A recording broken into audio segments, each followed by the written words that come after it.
Assalamualaikum warahmatullahi wabarakatuh. Bertemu lagi bersama saya Alfian Bahri, seorang guru amatiran yang tidak henti-hentinya untuk terus belajar dan belajar. Pada edisi kali ini saya ingin coba untuk memberi pikiran, mengapa sih kita itu kayak semacam tertindas, nggak bisa bahagia. Kok kayaknya hidup ini susah gitu, kok kayaknya mau kerja apa gitu susah gitu, intinya ya susah gitu. Namanya juga orang susah. Mengapa itu sampai bisa terjadi? Saya ingin memberi perspektif tentang fenomena ini dan keadaan bangsa ini, terutama dalam ketertindasan, diskriminasi, dan support system perihal pekerjaan. Simak selengkapnya. Tentu tidak mudah untuk memetakan persoalan yang begitu rumit dalam mencapai keadilan sosial sesuai cita-cita Pancasila, sila kelima. Tapi ada sedikit upaya yang sebenarnya bisa kita gerakkan sedikit demi sedikit dan diteruskan melalui estafet kekuasaan yang menjadi kayak semacam nature atau otentiksitas atau ideologi bangsa ini yang tetap harus dijaga. Dan itu memang harus memerlukan diskusi yang panjang, ketat, dan benar-benar disepakati oleh banyak orang bahwa ini loh sebenarnya kunci atau ideologi atau cara berpikir yang harus kita sepakati bersama. Biar ganti pemimpin ini nggak diutak-atik gitu, berdasarkan keinginan penguasa, berdasarkan keinginan yang lain hal, berdasarkan utak-atik politik, jabatan, dan lain sebagainya. Nggak bisa di situ. Kunci ini harus dipegang teguh dan diestafetkan setiap pemimpin, ganti pemimpin. Orientasinya harus ke sana. Dan itu harus jelas gitu. Nggak bisa hanya sekedar normatif. Oh, ini demi keadilan sosial. Tetap harus benar-benar jelas gitu, teman-teman. Nggak bisa kita pakai konsep-konsep normatif dalam hal ini. Lalu apa saja sih yang perlu kita kembangkan dan perlu kita optimalkan untuk mencapai itu, dan yang perlu kita jadikan ideologi dalam berpikir mengelola bangsa ini? Menurut saya atau hemat saya, nggak usah panjang lebar, kita itu gagal sebenarnya menciptakan iklim tumbuh. Kita itu selalu berusaha menciptakan iklim membangun. Iklim tumbuh itu yang nggak ada dalam diri bangsa ini, terutama dalam segala aspeknya, pendidikan, agama, lalu politik, lalu ekonomi, lingkungan, dan lain sebagainya. Kita tidak pernah berusaha untuk memberi iklim tumbuh. Yang selalu diberikan itu tentang iklim bangun-membangun. Akibatnya, kita tidak pernah bertumbuh. Kita tidak pernah mengalami proses yang benar-benar dewasa. Kita selalu didewasakan secara instan itu. Kita selalu kayak semacam terasupi oleh hal-hal dewasa yang dimana kita sebenarnya belum ke sana. Jadi kita, sekali lagi, tidak pernah bertumbuh. Kita selalu berusaha untuk dibangun.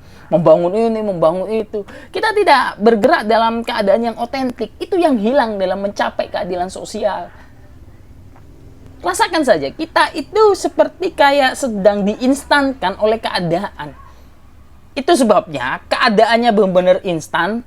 Kita yang nggak bisa menyesuaikan itu atau mengiringi dengan keadaan yang sudah dicapai secara instan itu, akhirnya ya gagal untuk adaptasi, gagal untuk bertransformasi. Lagi dan lagi, pembangunan itu akan mengarah pada elastisitas. Selalu kepada siapa yang siap, kepada siapa yang memang benar-benar siap untuk mencapai transformasi itu. Lagi dan lagi, keadaan semacam ini akan memperparah jurang ketimpangan. Karena selalu berorientasinya membangun, dan membangun itu selalu identik dengan kesiapan yang dibangun. Jadi ini yang harus kita selesaikan terlebih dahulu, bahwa setiap pemimpin atau siapapun itu, peta jalan pikirannya itu harus tumbuh, bukan membangun. Kalau tumbuh itu benar-benar organik, kita merasakan step by step prosesnya. Solusi-solusi yang diberikan itu benar-benar cocok dan benar-benar sesuai dengan karakter budaya kita, karakter persoalan kita yang benar-benar heterogen itu, yang benar-benar banyak itu. Jadi kalau kita tumbuh itu enak, step by stepnya terasa, teman-teman. Itu yang hilang dalam berpikir pemimpin kita dalam mengelola bangsa. Lalu berikutnya, apakah kita hanya sekedar tumbuh? Yes, saya katakan iya gitu. Lalu tumbuh yang bagaimana? Maksudnya begini, teman-teman. Kita dalam bermasyarakat itu dalam ruang kerja biasanya, atau ruang interaksi dalam sosiologis, yang sering kita lakukan itu keluar melalui satu pintu. Contohnya sederhananya begini, yang masih umum terjadi dalam benak kita sebagai pekerja atau bahkan masyarakat umum, bekerja yang paling ideal dan menguntungkan, lalu realistis saja, itu jadi ASN, jadi karyawan pabrik, jadi buruh di kantor gitu. Orientasi kita itu selalu ke sana. Mengapa itu bisa terjadi? Karena lagi dan lagi iklim selain yang saya sebutkan tadi itu tidak mensupport, tidak ada iklim yang benar-benar membuat kita tumbuh. Ya realistis saja. Lagi dan lagi ya mengarahnya pada kerjaan-kerjaan yang direbutkan banyak orang. ASN, pegawai buruh, pegawai kantoran. Seorang tukang kayu, seorang tukang mebel, seorang tukang jahit, seorang pengrajin kain, itu gak akan bisa tumbuh dengan kegembiraan, dengan kebebasan, dengan kemerdekaan yang setimpal seperti halnya orang yang kerja di kantoran, orang yang kerja di pabrik, orang yang kerja jadi ASN. Tidak berimbang, teman-teman. Itu sebabnya ya realistis saja, saya jadi tukang kayu, tukang kain, tukang tenun, itu gak cukup buat hidup gitu. Kalah. Walaupun passion saya sebenarnya di sana. Tapi iklim untuk yang bukan ASN, pekerja pabrik dan buruh kantoran ini nggak ada. Akibatnya ya mau nggak mau saya meninggalkan iklim yang sebenarnya jadi passion saya, mengarah pada iklim keterpusatan. Yaitu apa? Ya pekerja kantor, buruh pabrik, ASN.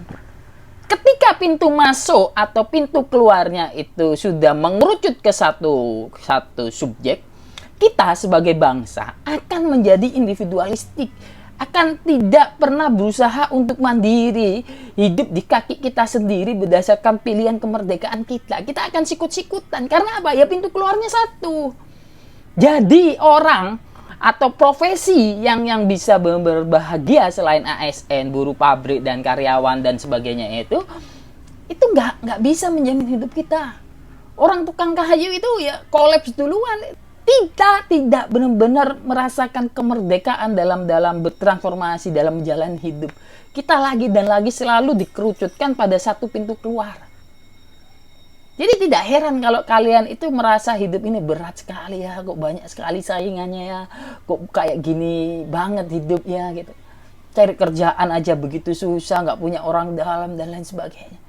Karena ya apa teman? Karena kita tidak pernah berusaha tumbuh berdasarkan modal kita sendiri. Pemerintah tidak mampu memfasilitasi itu. Ini nyata problem yang gagal diurus negara setiap tahun. Mereka selalu memberi solusi-solusi yang pada dasarnya elistis untuk kalangan tertentu, untuk kalangan yang siap. Dan jalan satu-satunya itu atau pintu keluarnya yang cuma satu itu dianggap ya wajar. Oh ya, itu pencapaian tertinggi. Enggak, men.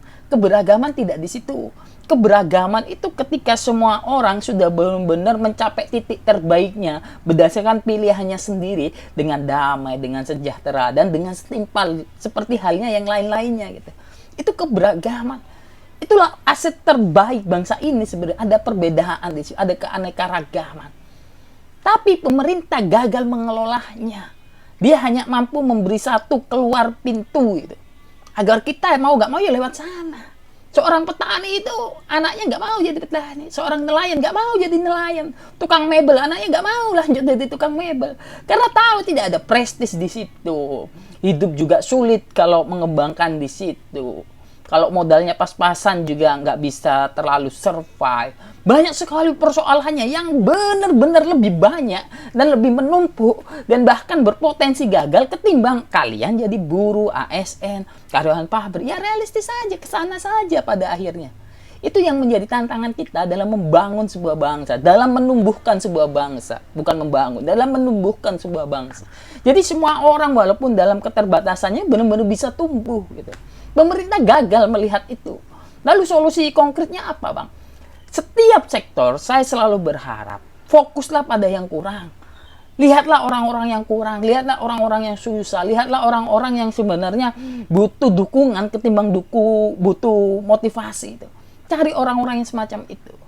Hanya dengan begitu, pemerintah lewat pemimpin negara beserta menteri-menterinya akan benar-benar menjalankan fungsinya sebagai pemimpin.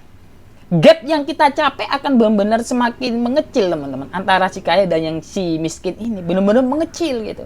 Karena apa? Karena kita semua terfasilitasi gitu. Tidak satu jalan keluar. Seorang fotografer, seorang jual es keliling dan lain sebagainya benar-benar menikmati passionnya. Dia benar-benar bisa tumbuh, bisa berakselerasi sesuai dengan intuisinya, sesuai dengan karakter hidupnya, sesuai dengan kodratnya. Dan mereka nggak cemas itu untuk tidak bisa makan. Mereka juga nggak cemas itu dapat support yang toksik dan lain sebagainya. Ini penting untuk kita catat bersama sebagai karakter utama bangsa ini, terutama pemimpin-pemimpinnya, memang harus punya karakter ini yang mengedepankan apa yang kurang, memperbaiki yang kurang, melawan diskriminasi, tidak terjebak pada sampling-sampling, sehingga jalan keluar itu selalu banyak gitu. Ketika jalan keluar itu banyak, kemerdekaan benar-benar akan kita raih sebagai bangsa. Saya rasa itu catatan pentingnya, semoga bisa menginspirasi dan akan saya lanjutkan di diskusi-diskusi atau konten-konten berikutnya. Saya Alfian Bahri, undur diri. Assalamualaikum warahmatullahi wabarakatuh.